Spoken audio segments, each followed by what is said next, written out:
The Human's Unwanted Bride. In the grand hall of the Barren Empire, golden banners shimmered beneath 1,000 crystal lights. Aliens of every noble house filled the chamber, whispering and laughing behind jeweled masks. Their eyes were fixed on a single figure standing before the throne, a human man, tall, quiet, and clearly out of place among them. His name was Captain Elias Ward, a soldier of the Terran fleet. He stood straight, hands behind his back, his uniform plain and scarred by old battles. The Barren called him the barbarian from Earth, a curiosity brought from a dying world. They did not hide their smirks, for they all knew why he was there. On the throne sat Queen Gerala, tall and cold as marble. Her violet eyes studied Elias with faint amusement. Beside her stood her daughter, Princess Sarai, the most beautiful and pitied being in the galaxy. Her silver skin shimmered faintly, her long white hair braided in chains of starlight. But despite her beauty, she was known by a cruel name whispered across systems, the Barren Princess. Human, the Queen's voice echoed across the hall. As repayment for your service in the border wars, you are granted this royal gift. She gestured toward Sarai. The hall rippled with laughter, the alien nobles covering their mouths to hide their grins. They knew what kind of gift it was, not an honor, but an insult. Elias looked at the princess, and she looked back. Her eyes were full of shame and quiet pain. Her head lowered as if she wanted to vanish. To her people she was broken, unable to bear children, unable to continue the royal bloodline. To be given to a human was the same as exile. But Elias didn't laugh. He didn't bow mockingly. Instead, he spoke softly. If she is to be my wife, then she will be treated with respect. His voice carried across the hall, calm and strong. The laughter stopped for a moment. Replaced by surprise, the Queen smirked. We shall see if you can survive her silence, Terran, she said. Take her and leave my sight. Outside the palace, as the alien moons rose over the silver forests, Elias and Sarai walked together without speaking. She wore a long cloak that shimmered like frost. Her face half hidden, every step she took seemed hesitant, as though she feared the ground itself would judge her. When they reached the shuttle bay, Elias turned to her. You don't have to come if you don't wish to, he said quietly. This wasn't my idea either. Sarai's voice was barely a whisper. I will go where I'm sent, she said. Her eyes never met his. It is my fate. Elias frowned. He had seen soldiers speak that way, the ones who had already given up. Something about her tone stirred anger in him, not at her, but at the ones who had made her believe that. As they left the planet, the stars stretched into lines, the ship leaping into hyperspace. Sarai sat silently in the passenger seat, hands folded on her lap. She stared at the stars without blinking, as if waiting for them to mock her too. Elias finally broke the silence. You don't talk much, he said, trying to sound casual. She turned her head slowly. Among my people, I am seen as cursed, she said. Words from me bring no comfort. Then maybe, Elias said, glancing at her. You've been around the wrong kind of people. Her lips trembled slightly, not quite a smile, but the closest she had come in years. Days passed aboard the small human ship. Sarai helped maintain the vessel. Learning human routines, she moved with quiet grace. Careful, distant, yet curious. She asked small questions about human food, human sleep, human emotions. Elias answered them with patience, though he could tell she didn't really believe she belonged anywhere. But one night, as they floated above a blue nebula, something changed. Alarms rang through the ship. A Barren cruiser had followed them. Its captain appeared on the holoscreen, sneering. Returning damaged goods to the human, I see, he said. How fitting. Elias of Earth. Elias didn't respond. Instead, he switched the comm off and turned to Sarai. Hold tight, he said. The small ship shuddered as laser fire streaked past. He maneuvered sharply, diving through the nebula's clouds. Static crackled through the hull. A hit clipped the wing. Sparks filled the cockpit. Sarai gasped but didn't scream. Her eyes glowed faintly, her hands gripping the side console. Elias fought the controls, his teeth gritted. We're not dying here, he said, not for their amusement. With a desperate move, he triggered a counter flare and shot straight into the plasma mist. The enemy lost lock for a moment, and he dove into a canyon of glowing rocks. The ship barely made it, scraping the edges, but it held. When they finally stopped shaking, Sarai looked at him differently. Her voice was soft, uncertain. You risked your life. For me? Elias wiped blood from his lip and smiled faintly. "You're my wife, aren't you? That's what I'm supposed to do." For the first time, Sarai's eyes filled with tears, not of pain, but of something she hadn't felt in years. Hope, and in that moment, among the silent stars, the human and the barren alien princess began a story neither of them expected, a story that would shake empires and silence every voice that once mocked them. The seeds of change weeks passed since the escape from the Varine patrol. The stars outside the viewport burned like distant candles, quiet and endless. The little human ship floated in a forgotten stretch of the Orion verge, far from royal eyes and cruel laughter. Elias repaired what he could, patching the hull by hand. His sleeves were rolled up, grease staining his arms. Sarai watched him in silence for days, learning the strange rhythm of human work. There was no command in his voice, no servant's duty in hers. Just two souls in the cold of space. One evening, as he sat near the power core, he noticed her standing in the doorway, her silver hair glowing in the dim light. She was holding a small cup of broth, human-made. The taste was strange to her, but warm. "You should rest," she said softly. "Even warriors break if they never stop." Elias looked up, a smile tugging at the corner of his mouth. "Are you worried about me now?" She hesitated, eyes flickering like moonlight. "Worry is not something my kind admits," she said. "But I do not wish for you to die." He chuckled quietly. "That's good enough for me." They shared the meal in silence, the hum of the reactor filling the background. Sarai sat opposite him, studying his face like it was a puzzle she couldn't solve. "Humans, you are strange," she whispered. "You fight for people who hate you, and you protect those who bring you shame." Elias leaned back, his gaze turning distant. "Maybe it's because we've all been broken at some point," he said.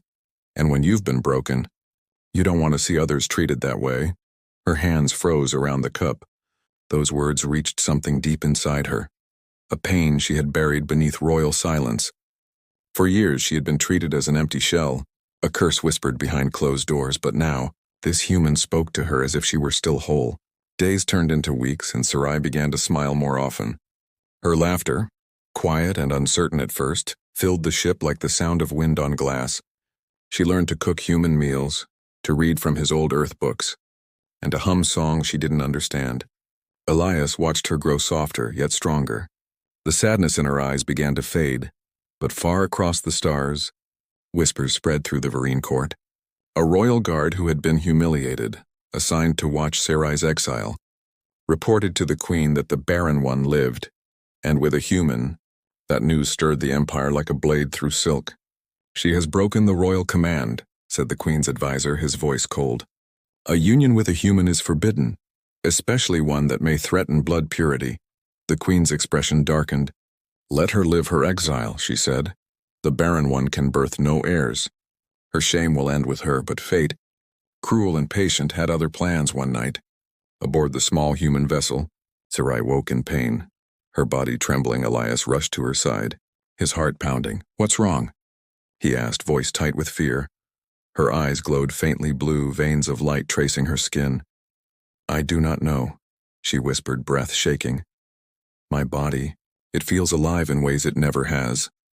Hours passed as Elias tended to her, panic rising as her pulse spiked and her temperature burned. The medical scanner flickered wildly. Strange readings, impossible ones. "You're changing," he said under his breath, "but how?" Sarai gripped his hand, tears streaking her silver cheeks. "They said I was empty," she said weakly. "They said no life could grow in me." Elias's heart ached. He held her hand tighter. "They were wrong," he said. "They've always been wrong about you." When the light finally faded, she slept, peaceful for the first time in that quiet. The scanner hummed a soft tone, a rhythm, faint but clear. A second heartbeat, Elias froze, staring at the monitor, then slowly disbelief turned into awe. "No way," he whispered. "You're pregnant." He sank to his knees beside her bed, his hands trembling. A laugh escaped him, soft and breathless. "They mocked us both," he murmured. "But look at what they'll have to face now." Months passed in hiding. The once cold ship became a home, filled with gentle warmth. Sarai glowed brighter each day, her body adapting, evolving beyond Varine biology. The child growing within her defied the laws of both species, half human. Half alien, Elias built a small nursery beside the cockpit, decorating it with lights and old photos of Earth, Sarai would sit there, her hand resting on her stomach, whispering songs from her people. She told the unborn child stories of stars, of courage, of how love had found her in the ashes of humiliation.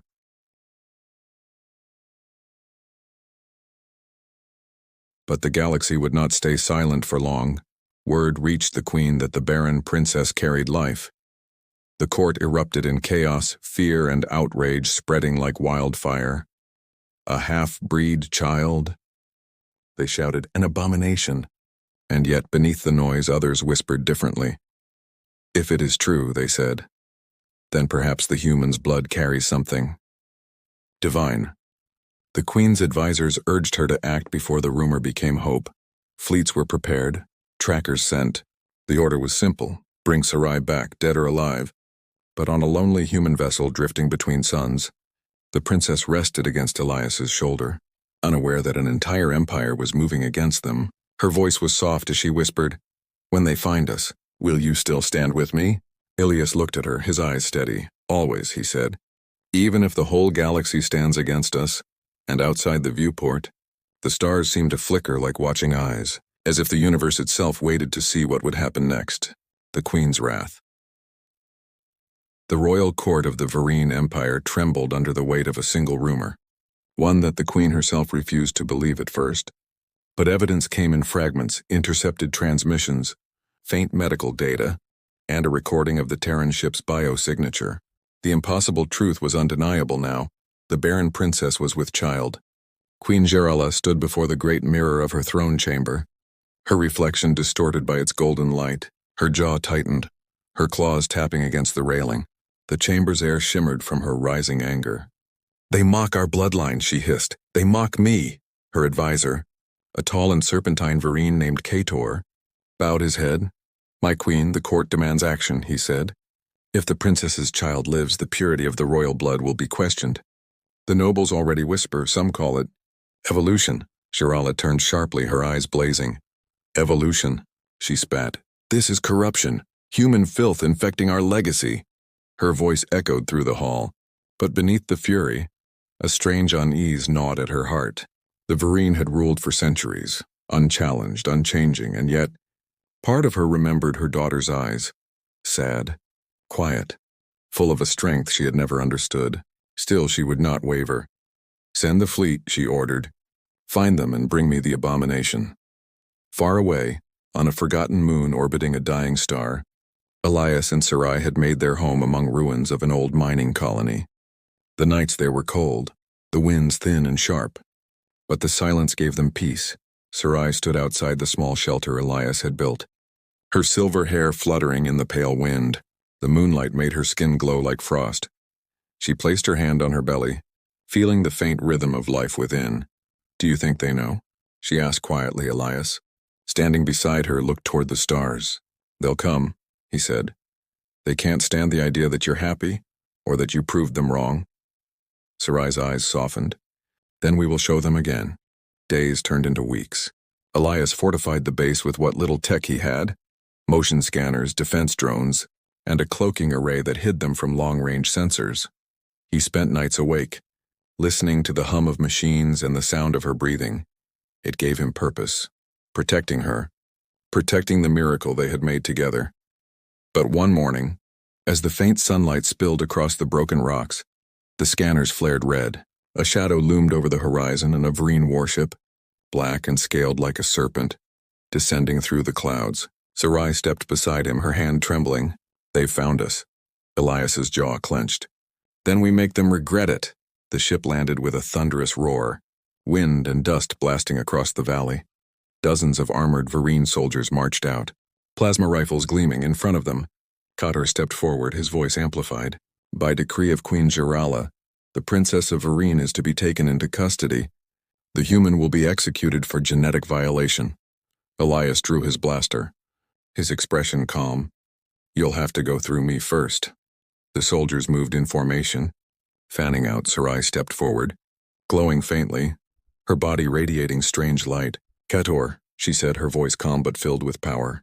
I am not your property anymore, Kator sneered. You are a disgrace, Sarai. You bring shame to your bloodline and defy your mother's command. But Sarai's eyes burned like twin stars. Then my bloodline must change. Without warning, Elias opened fire, precise and unrelenting. The valley exploded in chaos. The first wave fell, but more poured in. Plasma bolts rained like lightning. He moved with the reflex of a soldier who had nothing left to lose. The air filled with the sharp hum of alien energy and the echo of defiance. Sarai raised her hands, the strange energy within her surging outward. The ground trembled as blue light rippled across the battlefield. Shields shattered, soldiers stumbled, her body glowed brighter. Her voice echoing through the wind. Leave now, or witness the power you once denied. Kator hesitated. The Barren princess, the one they mocked, was wielding energy that had never been recorded among their kind. It was the hybrid bond, the fusion of human courage and Virine essence. Elias covered her as the last of the soldiers retreated, the warship lifting away in panic. Kator's final words crackled through the calm. "The Queen will not forgive this," he said. "You have declared war on your own blood." When the sky cleared, Sarai fell to her knees, exhausted. Elias caught her before she hit the ground. Her breathing was fast, but her eyes were alive, glowing softly. "I felt them," she whispered. "Every heartbeat in the valley, every fear, every drop of hate. And for the first time, I wasn't afraid of them." Elias brushed her hair back gently. "You shouldn't be," he said. "You're stronger than all of them combined." That night, they sat beneath the stars again, watching the burning trails of the retreating ships fade into the void. Elias held her hand, feeling the faint pulse of their unborn child. "They'll send more," he said quietly. Sarai nodded, her voice calm. "Then we will show them not just what love can create, but what it can defend." And somewhere across the galaxy, in her throne room of shadows, the Queen stared into the stars, her reflection shaking in the mirror. "She carries a power I cannot control," she murmured, "and that frightens me more than war." The seeds of rebellion had been sown, and the galaxy itself would soon witness what happened when humanity's heart met alien fire. The child of two worlds. The storm came quietly, not from the sky but from within. It began with light, soft and trembling, spreading through the small shelter like dawn breaking through darkness. Sarai clutched her stomach, breath heavy, sweat gleaming on her silver skin. The child had chosen its time, and it would not wait for peace. Elias rushed to her side, his heart racing. He had seen soldiers die and planets burn, but nothing terrified him more than this. "Breathe, Sarai," he whispered, holding her trembling hand. "You're not alone." The air around her shimmered with strange energy, blue veins of light dancing across the walls. The hybrid life inside her was rewriting the laws of nature, rewriting the code of both species outside. The ancient ruins groaned as if the moon itself felt the pulse of new creation. "Elias," she gasped, voice shaking, "I can feel everything, the stars, the air, even you." He brushed a strand of her white hair back, his voice steady though his heart thundered. "Then hold on to me, Sarai. Don't let go." Lightning split the horizon, not natural lightning but a ripple in reality.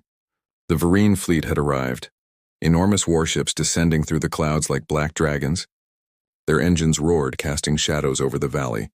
Elias looked at the scanner, hundreds of red signals blinking. "They found us," he said under his breath. "Damn it, they found us now." He moved quickly, powering up the defense grid. But before he could act, Sarai grabbed his wrist, her eyes glowing brighter than ever. "No," she whispered. "This time, I protect you." Energy flared from her body, pulsing outward like a heartbeat. It wasn't pain now, it was power. Pure and radiant, the ground shook, rocks floating in the air as light burst from her chest. Elias shielded his eyes as the entire valley became a storm of light. And then, silence.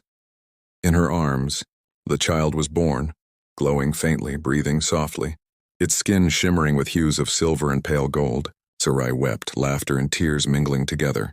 "He's alive," she whispered. "Elias." "He's real." Elias knelt beside her, his rough soldier's hands trembling as he touched the child's tiny fingers. The baby's eyes opened, one blue, one violet, reflecting both their worlds. "Welcome to the galaxy, little one," he murmured, his voice breaking. But peace was fleeting above them. The warships spread out, surrounding the valley. A massive projection appeared in the clouds.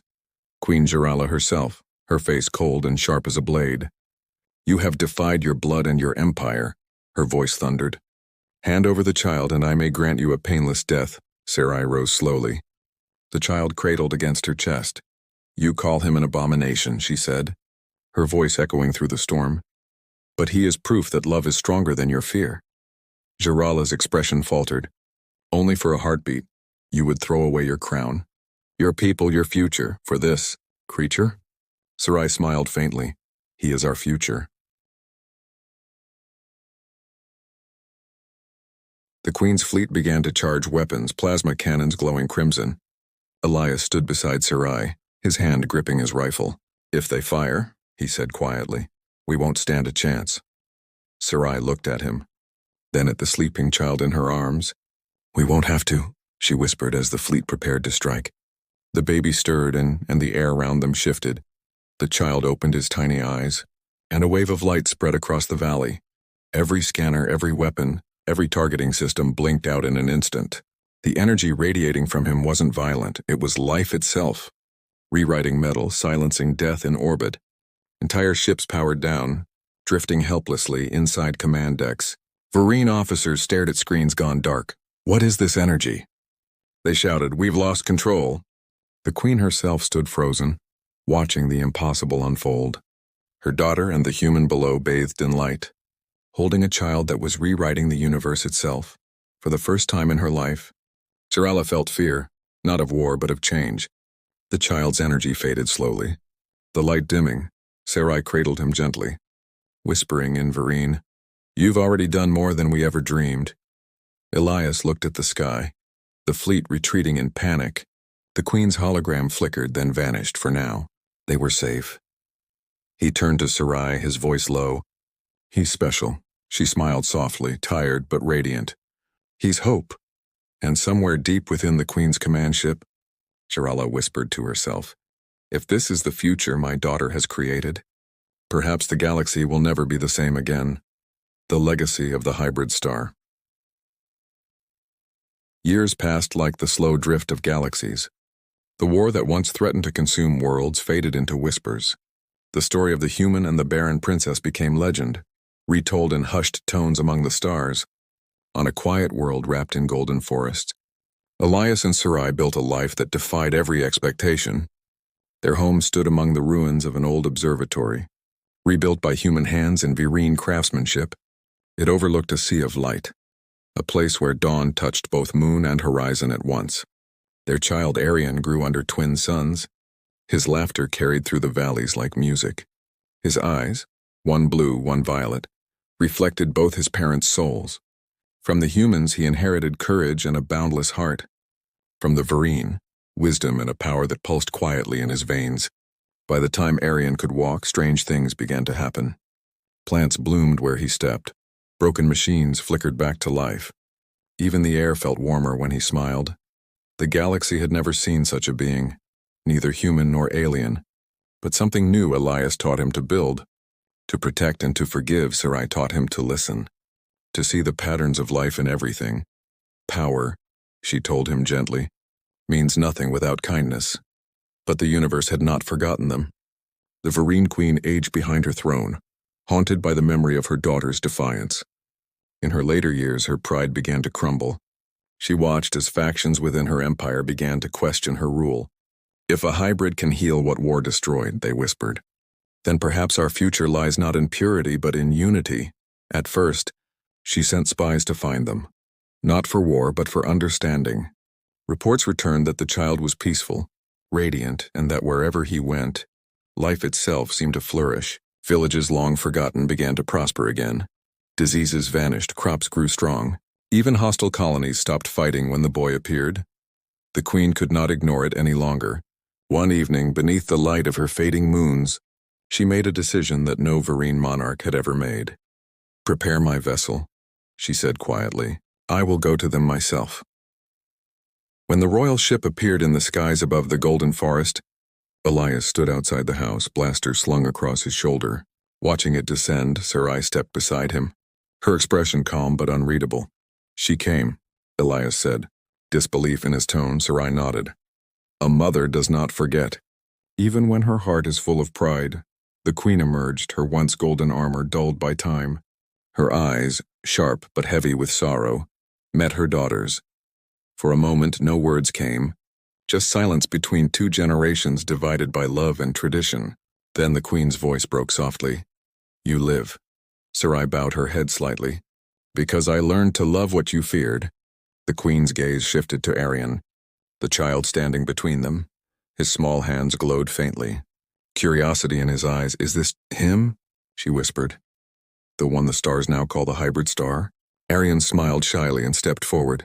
He reached out and touched her hand for a heartbeat. The queen flinched, expecting pain, corruption, something unnatural. Instead, warmth spread through her body, easing her old wounds, light filling her vision. Tears welled in her eyes, something she had not allowed in decades. What is this? She asked, voice trembling. Elias smiled faintly. That's just him, he said. He heals things, even hearts. The queen looked at Sarai, the weight of centuries melting from her face. You have done what I never could, she said. You have ended the curse of our bloodline. Sarai shook her head gently. No, mother, I simply stopped believing in curses. The queen turned to Elias. And you, human, and what do you seek from me? Elias looked at his son, then at Sarai. Just peace, he said. A galaxy where no one has to bleed to be accepted. For a long moment, the queen was silent. Then she knelt, the ruler of an empire bowing before a child. Then let peace begin here, she said softly, in the hands of what we once called impossible. Years later, songs spread across both human and alien worlds. The tale of the hybrid star, the child who ended centuries of hate, became the first story taught to every generation. Arian grew into a man who could move between worlds without fear. He became an ambassador of light, uniting fleets, rebuilding planets torn by pride. His parents watched from their golden home. Proud and content one night under the twin moons, Sarai stood beside Elias, her hand in his. Do you think they'll remember us? She asked. Elias smiled, eyes on the stars. They'll remember what we stood for, he said. That love is the strongest weapon humanity ever brought to the stars, and high above, the constellations seemed to shimmer with approval, as if the universe itself agreed. The Barren princess who had once been mocked, and the human who had been scorned, had together given birth to the future of galaxies, and that future carried their light forever.